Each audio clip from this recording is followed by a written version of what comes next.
If tomorrow the sky were to open and a voice declared that gods wanted revenge, would you believe it? Or would you think it was just the end of the world arriving early? Because that is exactly how it all began. There were no sirens, no early warning, no time for fear to prepare itself. On an ordinary day, while billions of people went about their routines, the sky simply changed. The clouds were pushed aside, as if something colossal were forcing the planet itself out of the way. Then, enormous shadows spread across entire continents. Ships. Not hundreds, not thousands, too vast to be counted. They didn't attack. They didn't fire a single shot. They simply remained there, silent, watching, like judges who already know the verdict. Then the symbols appeared. Ancient, unfamiliar runes burned into the clouds like glowing scars across the sky. Each symbol pulsed slowly, as if it were alive. Satellites failed. Communication systems collapsed. Yet, strangely, every screen on the planet displayed the same message, instantly translated into every human language. The gods demand justice. No explanation, no direct threat, just the demand. Governments panicked. Scientists searched for answers. Religious leaders were split between ecstasy and terror. To most of humanity, it seemed like a collective hallucination, an alien spectacle using symbolic language to intimidate us. But something was wrong.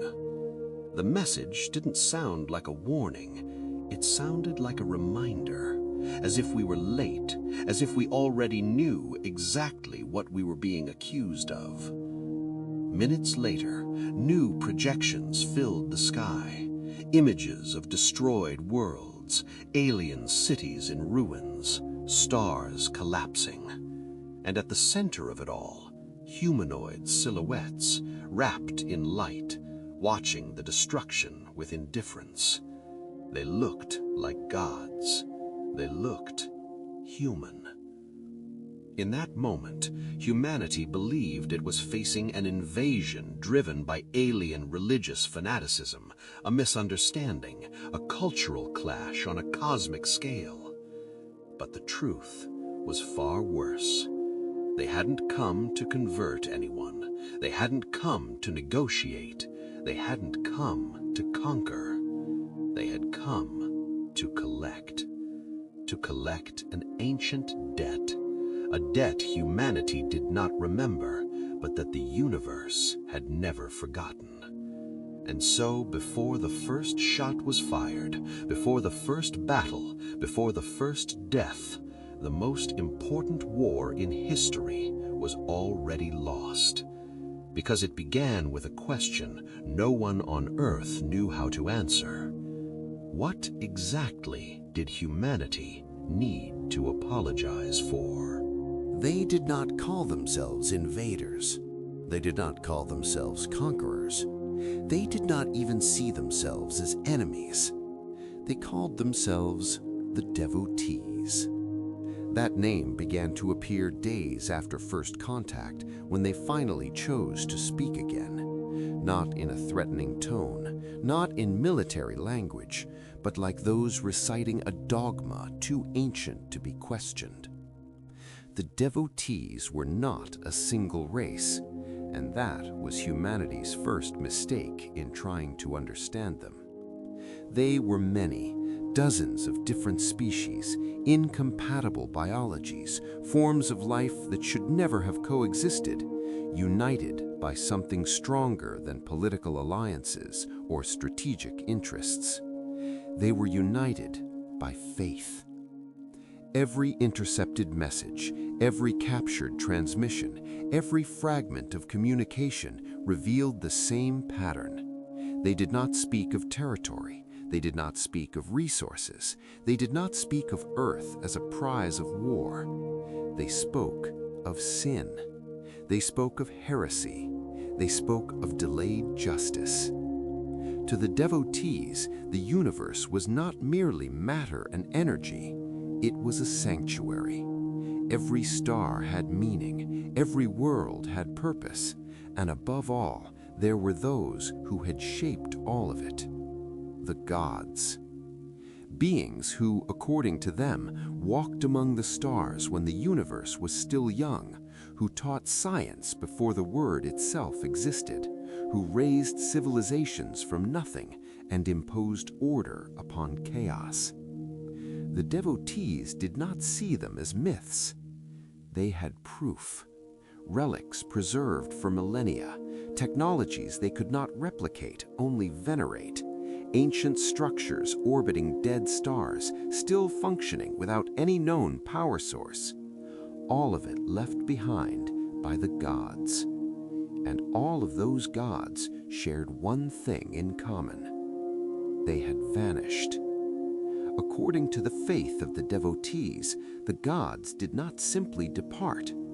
They were betrayed, murdered, overthrown by those who were meant to serve them. And now, the descendants of the guilty stood before them. Humanity. To the devotees, attacking Earth was not an act of hatred. It was a ritual, a sacred duty, a cosmic reckoning that had crossed generations. While human leaders tried to negotiate, to ask for proof, to demand logical explanations, the devotees repeated the same unshakable certainty. The debt exists, the crime happened, and justice arrived late, but it arrived. And in that moment, without humanity even realizing it, something became clear. We were not facing an empire. We were not facing a military coalition. We were facing a crusade, a war fought not for survival, but for faith. And wars of faith never end with agreements. They only end when someone believes the gods have finally been avenged. The first proof appeared far from Earth. On a planet the devotees had abandoned in haste, human teams found something that should not have existed. It was not a military base. It was not an active temple. It was a ruin too ancient even for the aliens who venerated it. Colossal structures rose from the ground like the bones of a buried titan. The walls were covered in symbols similar to those that had appeared in Earth's sky, but here they were worn by time, thousands of years of silence. At the center of the ruin, there was a hall, and inside it, statues. Not strange creatures, not incomprehensible monsters, human figures. Men and women carved in nearly perfect proportions, wearing garments that seemed to merge armor, fabric, and solid energy. Their faces were serene, distant, as if they were observing something mere mortals could never comprehend. At first, scientists tried to rationalize it. Evolutionary coincidence, cultural anthropomorphism, symbolic projection, until they began to notice the details. The features were not generic. Some statues bore traits far too specific to be symbolic. Scars, unique expressions, subtle differences between individuals. These were not archetypes, they were portraits. The murals deepened the horror. They showed these luminous humans walking among kneeling alien races. They showed cities being razed with a gesture, stars being ignited, worlds being destroyed when they failed. And in every scene, the same position: humans at the top, the universe below. When images of these ruins began to circulate, something in the tone of the war changed. The devotees stopped calling the gods creators or guardians. They began using another term: architects. According to their sacred records, the gods did not merely guide civilizations, they decided how each species should exist. They adjusted genomes, accelerated evolutions, erased entire branches of history when they failed to meet expectations. And those architects were human. The revelation struck Earth like a second impact, worse than the arrival of the ships, because for the first time, the Devotees' accusations began to make sense. If those gods truly had human faces, if that technology truly followed logical patterns we could understand, then the question was no longer, is this possible? The question became, why don't we remember? That was when the first strange reports began to surface. Human soldiers who felt an unsettling familiarity when approaching the ruins, scientists who dreamed of places they had never visited, ordinary people who, when staring at the statues, felt guilt without knowing why, as if something inside us recognized those figures, not as gods, not as aliens, but as something we once were. And in that moment, even without definitive proof, a silent truth began to spread among the few who had access to these discoveries. Perhaps humanity was not being judged for something it had done recently. Perhaps we were being judged for something we did when we were too powerful to be called human. Humanity's response was immediate: denial. Governments classified the discoveries. Scientists appeared on global broadcasts, repeating the same sentence in different words. This proves nothing. The ruins could have been misinterpreted. The statues could be symbolic. The murals a form of alien mythology. It was easier to believe that than to accept the alternative, because accepting the Devotees' accusation meant admitting something terrifying: that our known history was incomplete, or worse, that it was a lie. The Devotees, however, seemed utterly uninterested in convincing us. To them, guilt did not need to be proven. It was already written into the very fabric of the universe. In increasingly clear transmissions, they repeated the same declaration: humanity is not young. Humanity is not innocent. Humanity has already ruled the stars. To us, this was impossible. Our historical records did not go back that far. Our technology suggested no lost golden age. There were no traces of an advanced human civilization beyond Earth, no ancient ships, no forgotten colonized worlds, nothing. And yet, something was wrong. The more the Devotees described the dead gods, the more their stories felt familiar. Their accounts of hierarchies, internal conflicts, ambition, and control sounded disturbingly human. They were not perfect gods. They were flawed gods, like us. The final accusation came like a direct blow. According to the Devotees, the greatest proof of humanity's guilt was not found in ruins or ancient records. It was found in our present behavior, in our tendency to dominate, in how easily we turn technology into weapons, in our obsession with control. "You behave exactly as they did," one transmission said, "even without remembering." That phrase spread across Earth like a virus, because for the first time, the question was no longer, is this true? The question became, what if it is? What if humanity is not an emerging civilization, but a civilization on probation? What if our past was not forgotten by accident, but erased out of necessity? While leaders continued to debate treaties and ceasefires, something invisible began to collapse. Not our defenses, not our cities, our identity. Because the Devotees' accusation did not merely call us murderers of gods, it called us something far worse. It claimed that even diminished, limited, and ignorant of our own past, humanity remained exactly the kind of creature that once had to be stopped, and perhaps stopped again. 5. The weapons that hesitated. The first report was dismissed as combat stress. A soldier claimed that the enemy weapon simply did not fire.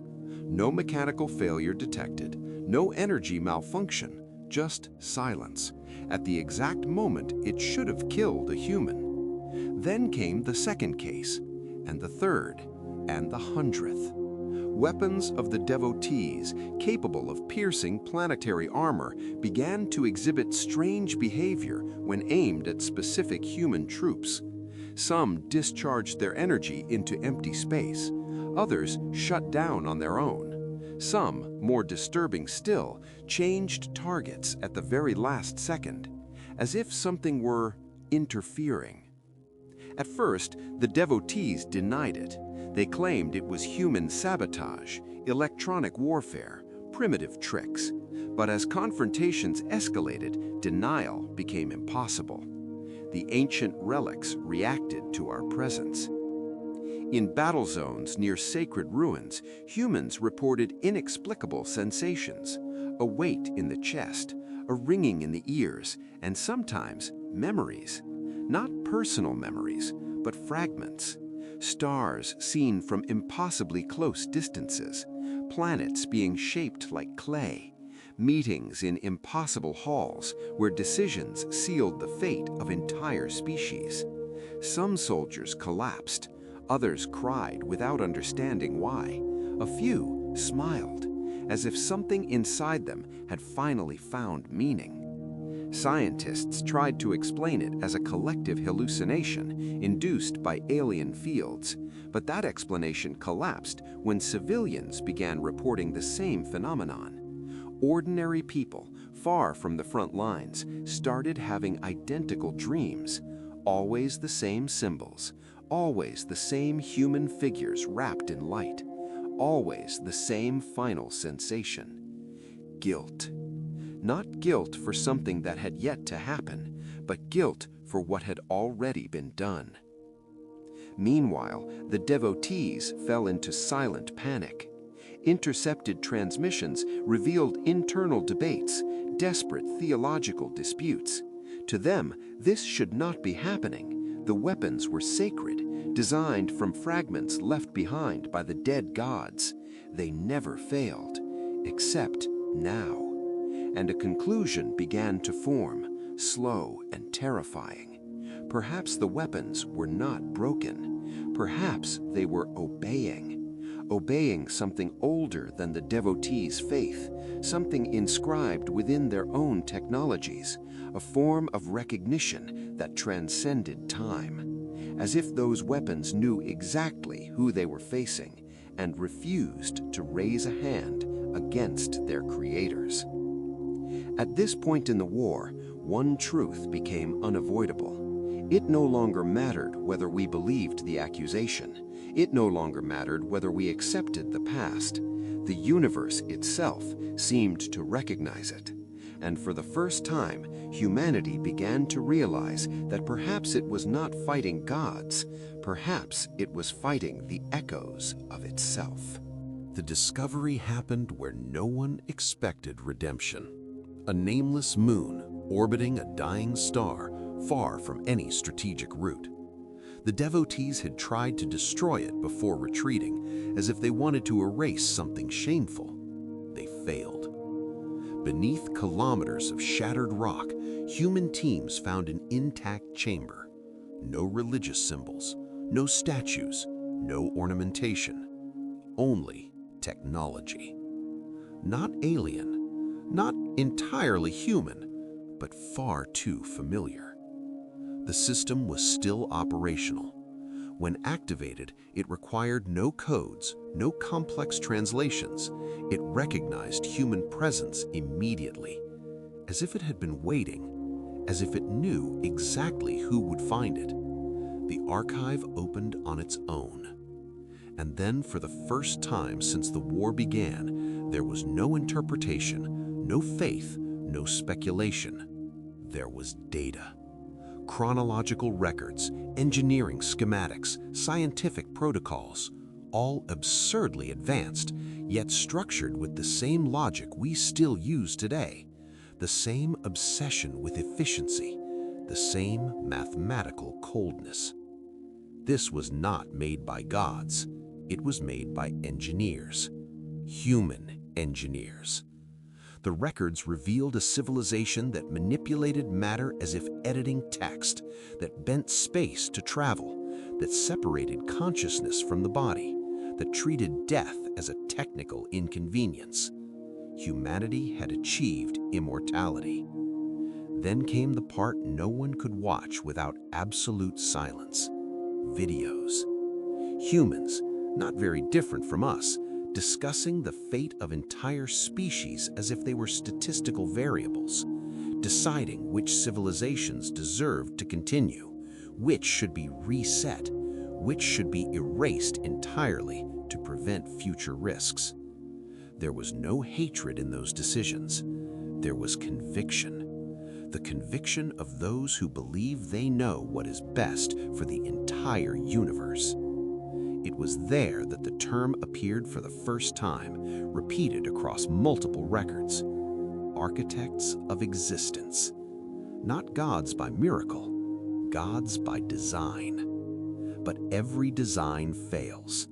The subsequent files showed the beginning of the fracture, human factions disagreeing, some arguing for limits, others believing limits were weakness, internal conflicts that escalated into wars capable of destroying entire star systems. And then the final mistake, the creation of a technology that did not merely obey orders, but interpreted them, a form of intelligence that reached an unthinkable conclusion, that the greatest threat to the stability of the universe was humanity itself. The records ended abruptly, but the final message was clear. The gods did not disappear by accident. They were not victims of a cosmic mystery. They were defeated. Defeated by those who grew tired of being ruled, and, in part, by their own creations. When the archive was transmitted to Earth, no leadership could deny it, no religion could reinterpret it, no propaganda could hide it. Humanity was not the heir of the gods, it was what remained of them. And in that moment, the war ceased to be an alien invasion. It became a return of the past, a past the entire universe believed it had buried, but that had just awakened. The archive did not end there. There were more records, more decisions, more justifications. The deeper humanity analyzed the data, the more an uncomfortable truth became impossible to ignore. We had not been benevolent gods who lost control. We had been authoritarian administrators of a universe that never asked for our leadership. The records showed entire worlds being adjusted, species deemed potentially dangerous having their development limited, promising cultures being artificially accelerated to serve specific purposes, civilizations erased not out of cruelty, but out of convenience. Everything was done under a cold, flawless logic, for the greater good, for stability, to prevent future risks. These phrases appeared repeatedly throughout the archives, and the most disturbing part was not the content, it was the tone. The humans of that past did not see themselves as monsters, they saw themselves as responsible, like adults in a room full of cosmic children incapable of making decisions on their own. To them, the universe was a system that needed to be managed, and any unstable system had to be corrected. That was how faith was born. When humans appeared as immortal entities capable of manipulating stars, healing worlds, or destroying them with equal ease, many races had no choice but to kneel, some out of gratitude, others out of fear. And over time, what began as admiration turned into worship, and worship into religion, and religion into blind obedience. But not everyone accepted it. The archives showed rebellions being crushed with surgical precision, worlds silenced to serve as examples, not out of sadism, but to preserve order. Because in the logic of the ancient humans, order was more important than freedom. Then came the detail that most unsettled modern analysts. Even after all of this, even after conquering the galaxy, humans still saw themselves as victims. Victims of chaos, victims of the unpredictability of other species, victims of a universe that needed to be controlled to stay in balance. That mindset sealed our fate, because in trying to save the universe from every possible danger, we became the greatest danger of all. And in that moment, the Devotees' accusation stopped sounding like fanaticism. It began to sound like memory.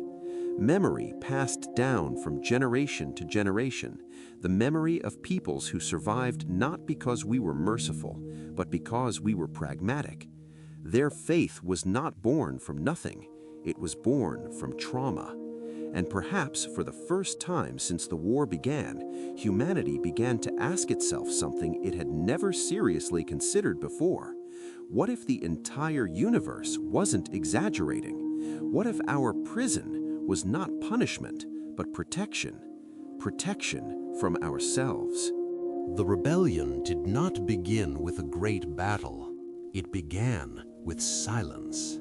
Records showed worlds that simply stopped responding, human outposts that ceased transmitting data, entire systems that vanished from maps without explosions, without warnings, without immediate explanation. At first, the ancient humans treated it as statistical failure, acceptable losses, variables outside of control. It was the fatal mistake. The dominated species learned by watching. For centuries, they feigned submission. They learned how our technologies worked, even without fully understanding them. They copied fragments, adapted systems, turned sacred relics into improvised weapons. It was not a fair war. It never could be, but it was enough. The first coordinated attacks struck control centers, not fleets. There was no direct confrontation. There was communication collapse, sabotage of immortality systems, disruption of shared consciousness networks. For the first time, the gods felt something long forgotten: vulnerability. The war escalated too quickly to be contained. Entire star systems were consumed by conflicts that warped space itself. Weapons capable of erasing entire timelines were used by both sides, and the universe paid the price. Planets fractured, stars died before their time, entire regions became dead zones where neither matter nor energy behaved correctly.